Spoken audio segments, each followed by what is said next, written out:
Dear students, this is Arts Tech Tutorials, Spectrum, Literature and Contemporary Issues, Common Course English, 4th semester, Calicut University. We have been discussing selections from The Cry of the Gull, authored by Emmanuel Laborit. Though Emmanuel Laborit had hearing impairment by birth, she overcame and becomes a success in life with much effort. Her life and her autobiography should be a motivation to all of us.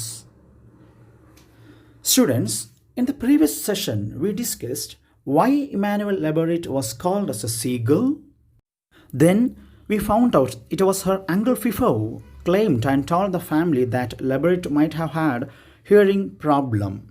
Hearing this, Laborit's mother was shocked. Let's continue. The Cry of the Gull by Emmanuel Laborit.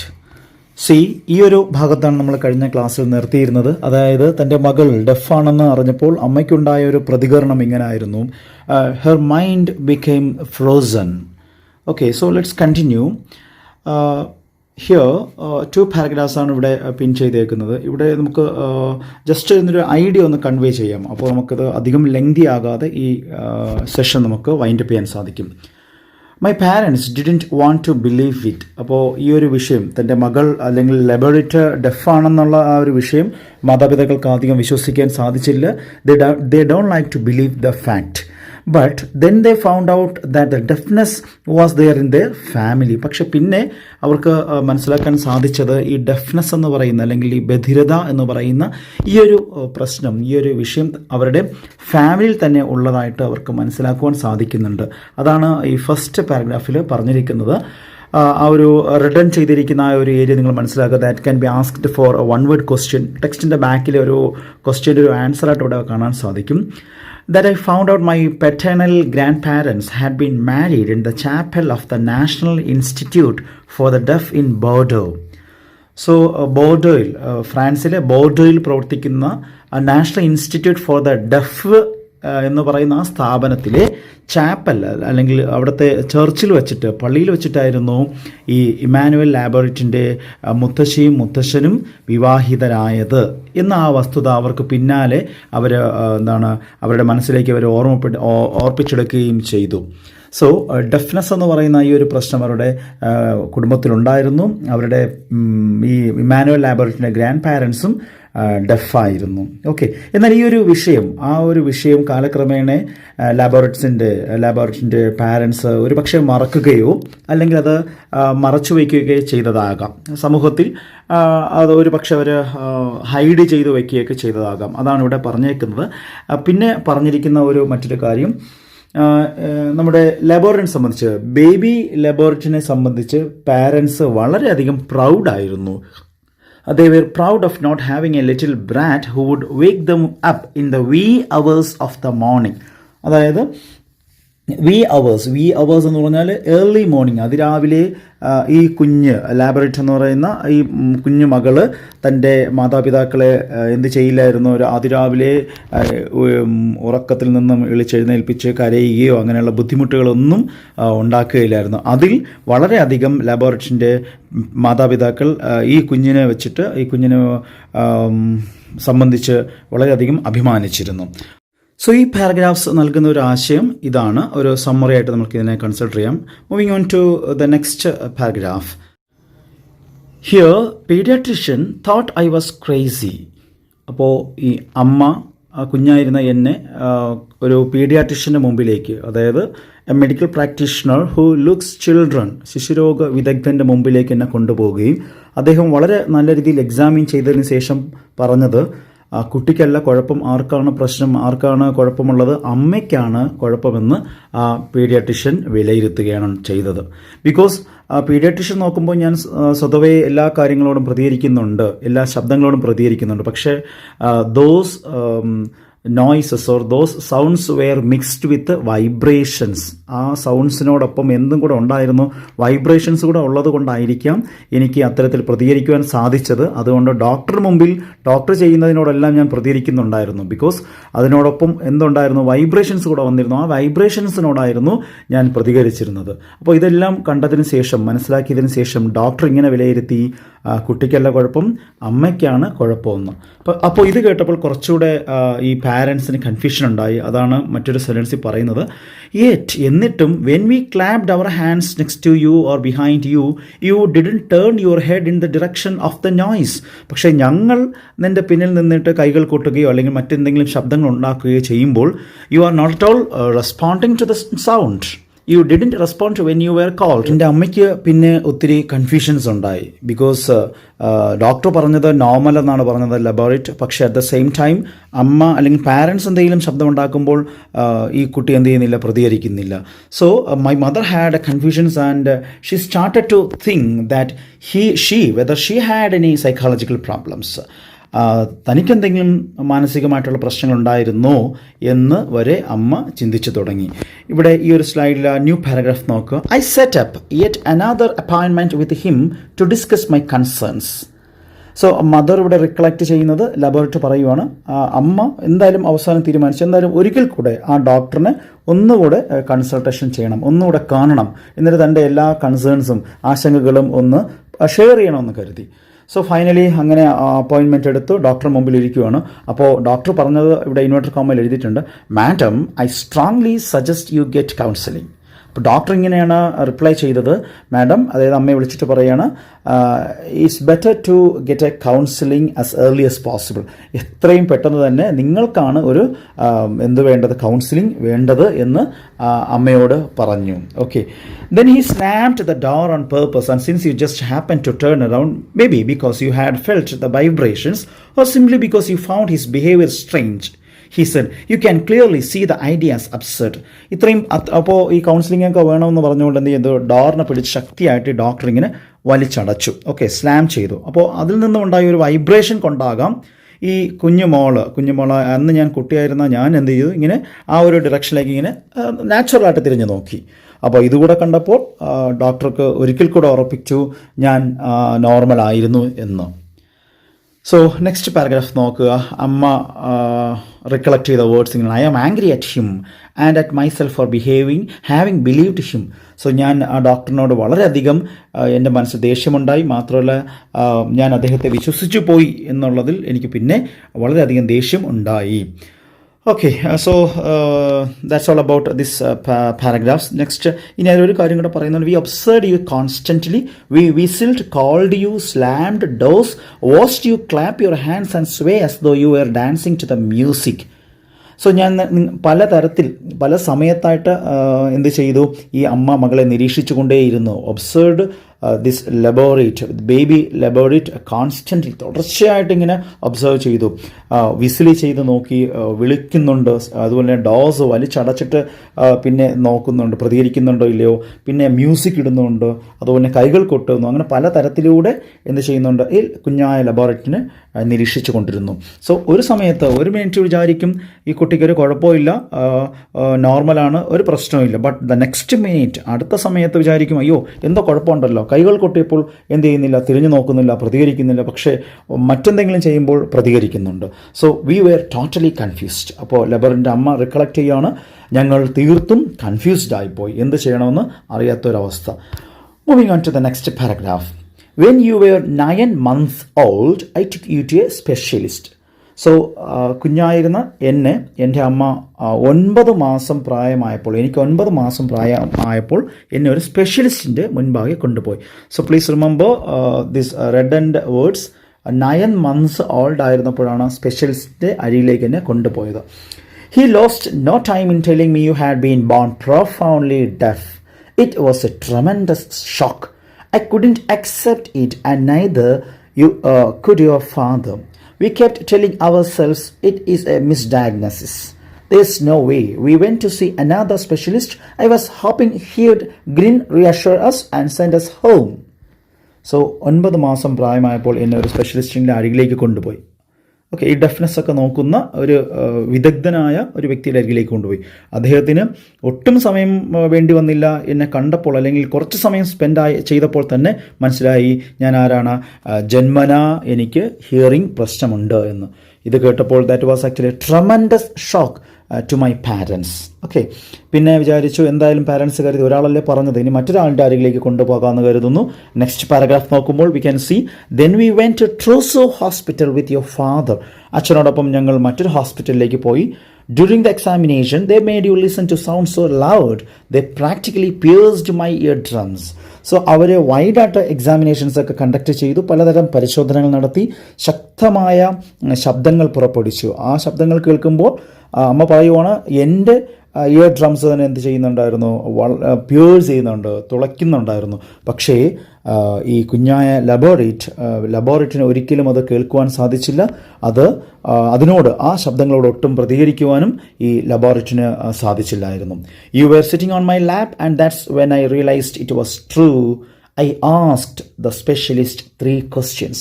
So that time ഇതെല്ലാം ചെയ്യുന്ന ഇത്തരം പരിശോധനകളൊക്കെ നടത്തുമ്പോൾ നീ കുഞ്ഞായിരുന്ന ലബോറിറ്റ് അമ്മയുടെ മടിത്തട്ടിൽ ഇങ്ങനെ ഇരിക്കുകയായിരുന്നു, ഒന്നും അറിയാത്ത കണക്ക്, ഒരു അറിവുമില്ലാത്തതുപോലെ അങ്ങനെ ഇരിക്കുകയാണ്.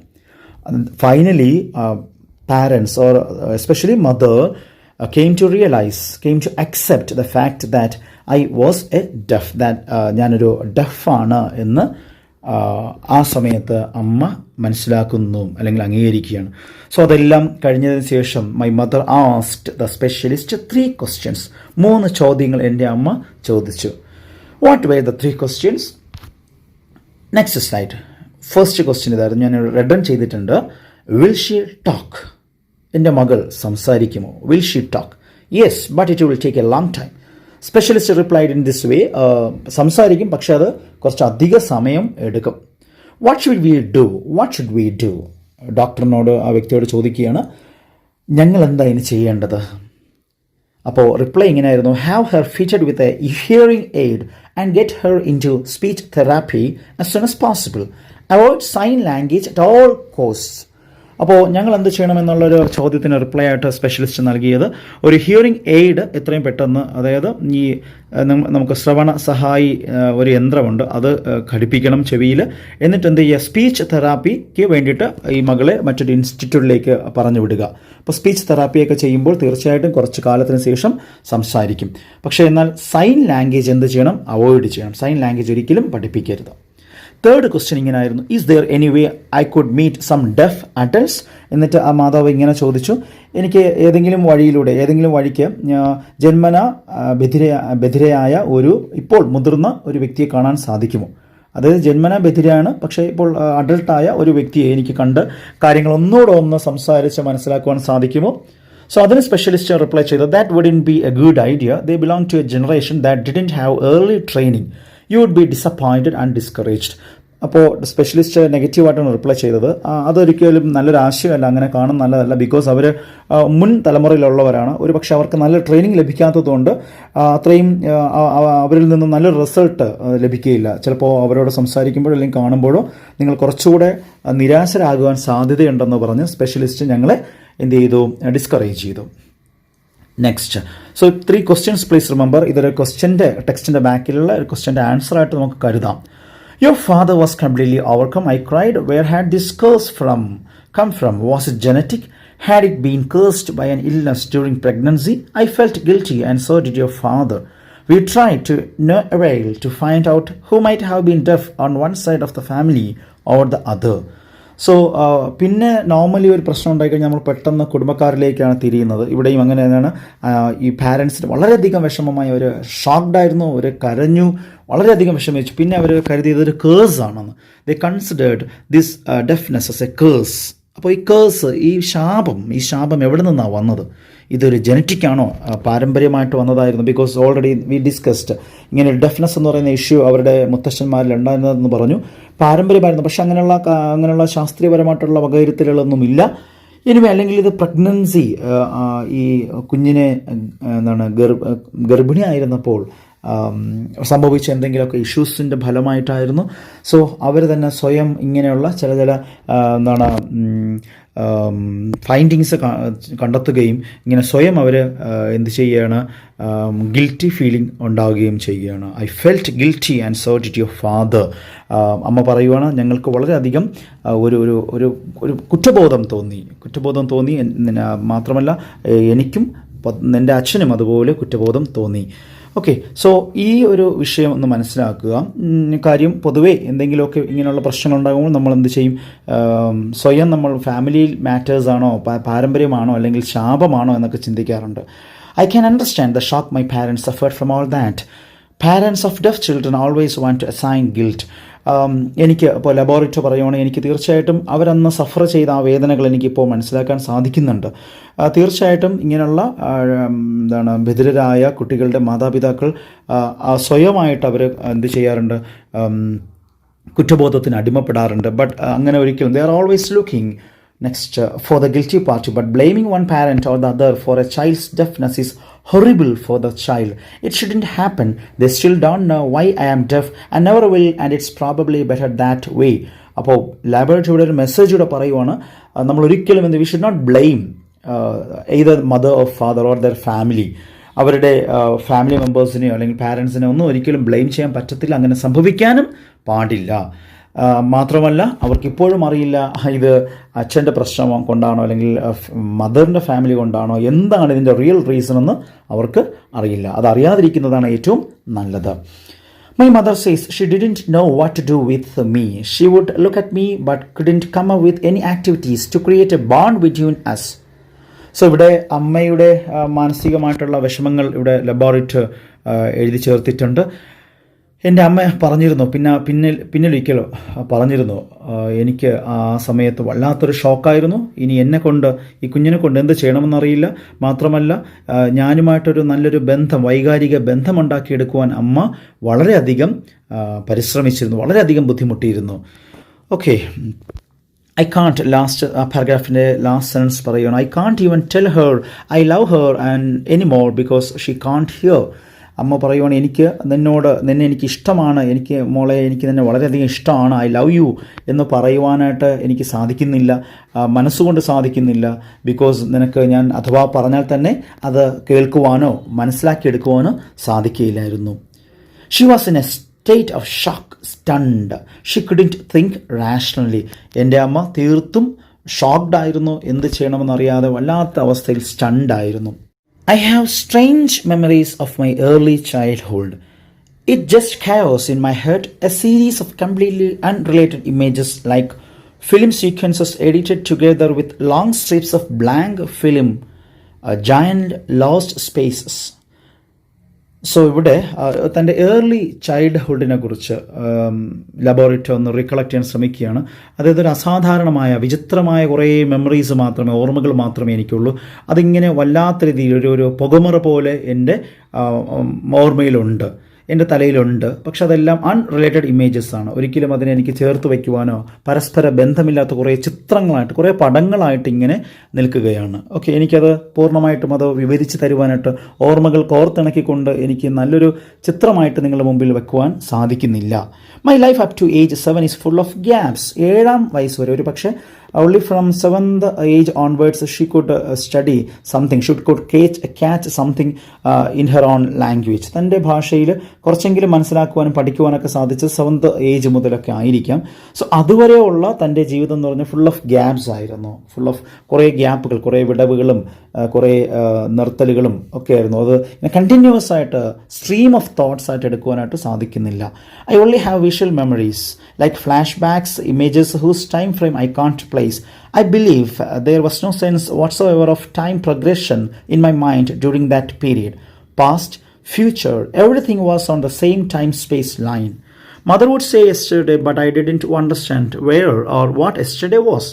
Tomorrow had no meaning either, and I couldn't ask what they meant.